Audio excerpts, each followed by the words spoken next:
Minasan, konnichiwa. Balik lagi di channel Mimin. Apa kabarnya kalian semua? Semoga kabarnya baik-baik saja.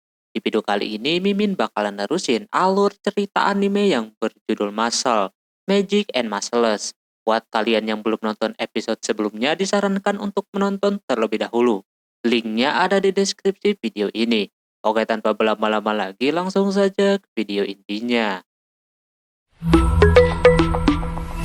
Audio Jungle. Di episode sebelumnya, kita diperlihatkan dengan duel keduanya di antara Mas dan juga Abel, yang mana saat itu duel berjalan dengan seru. Namun sangat mudah Mas kalahkan si Abel ini, sehingga akhirnya semuanya telah usai. Dia memberikan si Lemon terus mengubah semua boneka menjadi manusia lagi. Mereka hura-hura atas kemenangan si Mas, dan juga kini Mas udah dapat banyak koin yang dia dapatkan dari si Abel. Namun masih dipertanyakan kemana si Lance sekarang ini. Sementara si Raine pun akhirnya bisa bertemu dengan Innocent Zero yang dia cari-cari. Nampak kuat banget, serangan sihir kagak mempan kepadanya.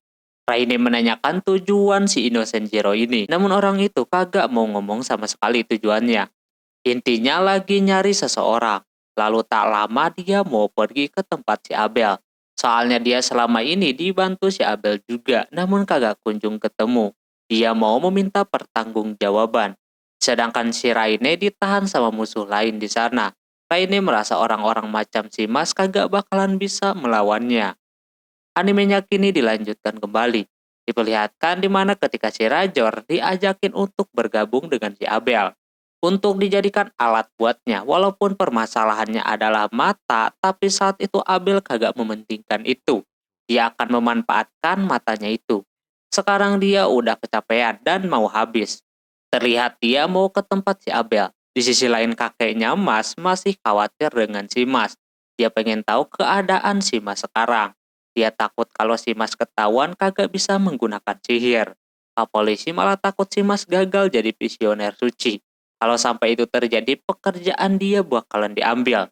Dia lebih mementingkan jam tayang dibandingkan pekerjaan sebenarnya. Diberitahu kembali kalau Mas masuk ke sekolahan khusus sihir bernama Easton. Tanpa kekuatan sihir, sekarang bocahnya lagi bersenang-senang atas kemenangannya melawan si Abel. Belum juga usai. Hingga Abel dan Lop merasa aneh itu bocah, belum pada selesai juga hura-huranya. Di tengah itu, Mas pengen kencing dulu. Teman-temannya merasa si Mas ini udah menahannya dari tadi. Tapi mereka masih belum melihat si Lance, apa mungkin tersesat. Namun kagak mungkin si Lance sebodoh itu bisa nyasar. Tak lama ada yang datang, dikira si Lance. Ternyata cowok yang menyamar waktu itu. Mereka bertiga auto disingkirkan seperti itu. Lalu menuju ke si Abel. Katanya si Abel bisa-bisanya babak belur kayak begitu. Padahal belum mencapai puncaknya jadi visioner suci. Dia ke situ meminta pertanggungjawaban. Walaupun Abel udah membantunya, namun dia masih belum bertemu dengan orang yang dia cari. Dia berniat bakal menghabisi si Abel kayak gitu. Tangannya tiba-tiba bergerak dengan sendirinya.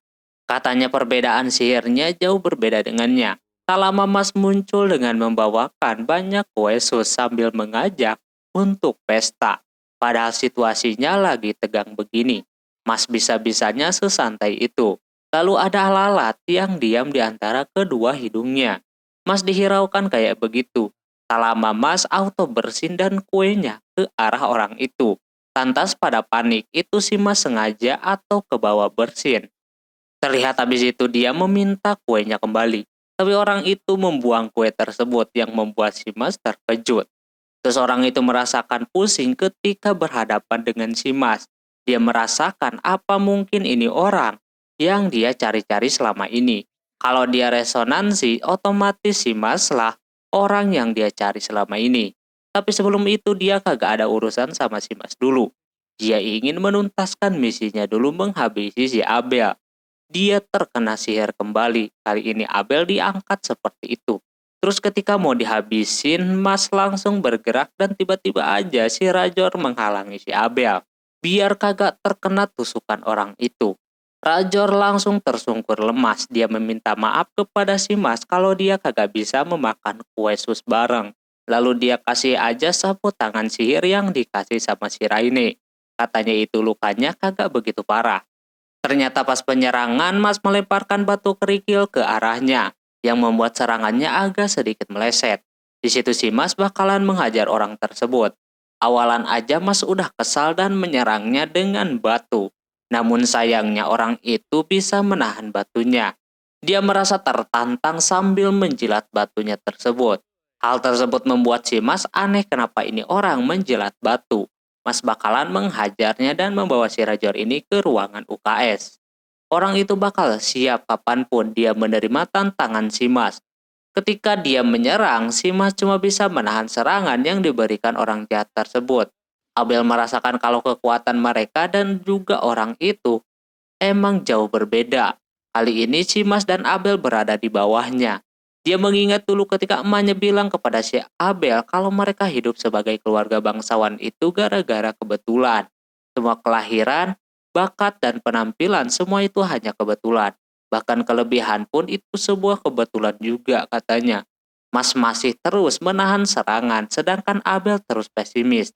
Kalau mereka jauh di bawah orang itu, pasti kagak bakalan bisa melawannya. Harusnya Rajor kagak perlu melindunginya kayak gitu. Namun di situ Mas memberitahu kalau Rajor melakukan itu karena dia pasti senang bisa menolong orang yang mau menerimanya. Dia mengerti perasaannya gimana jadi si Rajor yang kagak disukai orang bahkan dunia ini. Maka dari itu si Mas bakalan melindunginya. Si Rajor menyuruh si Abel untuk pergi selagi dia ada kesempatan. Nampak Abel udah seperti berjasa di hidupnya si Rajor ini. Lantas si Abel mengingat kembali perkataan emaknya kalau kelahiran, bakat, kelebihan itu semuanya kebetulan. Cuma kalau semisal si Abel bisa memahami seseorang, hal itu pasti bakalan merubah dirinya menjadi orang yang baik. Dia mengingat perkataan tersebut. Mas terus mendapatkan serangan karbon. Kalau begini terus bakalan kagak baik, apalagi karbon itu padat. Ditambah ini terus-terusan kayak gitu. Mas sedikit-sedikit mendekatinya. Namun pasti lama-kelamaan dia kagak bakalan kuat. Dot yang mau nolongin juga ragu-ragu, takut Pin dan juga Lemon diserang nantinya. Setelah itu dia mengganti serangannya yaitu jadi hujan karbon. Mas udah kagak bisa menahannya.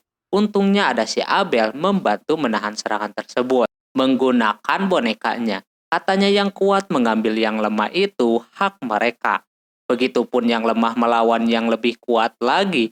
Itu juga hak mereka. Abel bakalan melawan menggunakan tangannya sendiri.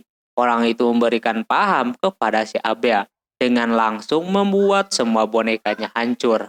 Tapi semua itu strategi yang dia jalankan.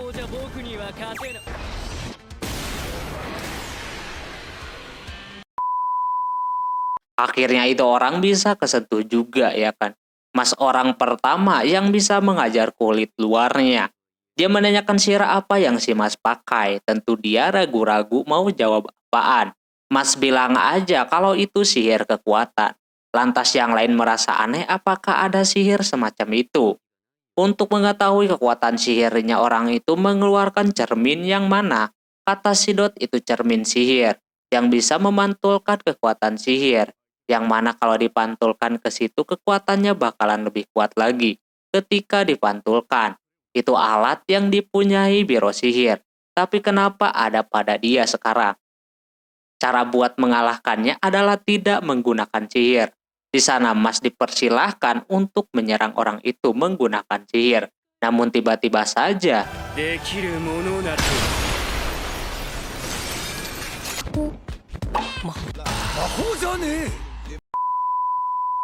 langsung dibabat coy. Yang membuat yang lain pada bengong. Terus akhirnya mereka tahu ya kan. Kalau si Mas kagak punya sihir. Semua kejadian yang udah dilalui selama ini Mas lewati tanpa menggunakan sihir. Lantas Dot kagak percaya Mas kagak punya sihir. Tak lama tangan itu orang muncul tanda setelah disentuh sama si Mas. Ini menandakan bahwa yang dia rasakan pusing ketika bertemu si Mas berarti emang orang yang dia cari selama ini adalah si Mas sendiri. Lalu dia membuka sebuah portal gitu. Sebelum pergi dia memperkenalkan diri gitu. Kalau namanya adalah Selwar.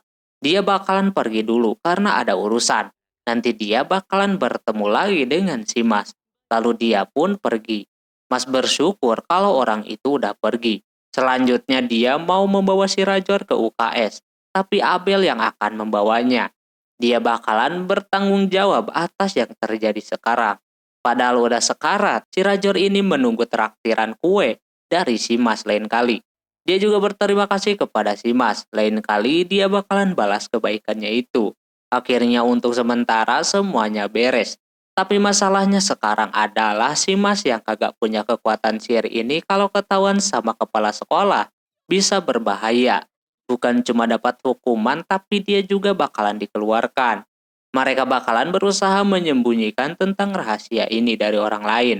Tapi kalau ampe mereka tahu kalau ada orang yang menyembunyikannya, mereka bertiga juga bakalan kena hukuman. Mas sangat berterima kasih. Berarti dia mengakui kalau dia kagak punya kekuatan sihir. Namun tak lama ada murid lain yang jadi boneka, kini ada yang udah siuman. Dia mendengar pembicaraan mereka. Dia bakalan melaporkan langsung ke kepala sekolah. Soalnya sebuah penghinaan kalau ada orang yang kagak punya kekuatan sihir masuk ke sekolahan itu. Lantas pada panik dah. Cuma Mas aja yang kelihatan santai dan pasrah. Selanjutnya apakah Mas beneran bakalan dilaporkan guys? Terus gimana dengan tujuannya nanti? Kalau dia dikeluarkan otomatis keluarganya bakalan tidak aman. Sementara Selwar melaporkan kepada ketuanya kalau dia telah menemukan orang yang telah hilang, yang dimaksud tuannya. Terlihat dia sangat senang, tujuannya bakalan tercapai. Dia meminta si Selwar untuk menangkapnya. Oke, mungkin segitu saja buat season pertama ini. Season keduanya bakalan ditayangkan di awal tahun 2024, teman-teman. Kita tunggu saja kelanjutannya nanti.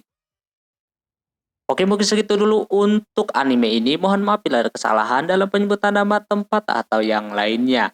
Dan sampai jumpa di anime selanjutnya. Ya, mata nih. Bye-bye.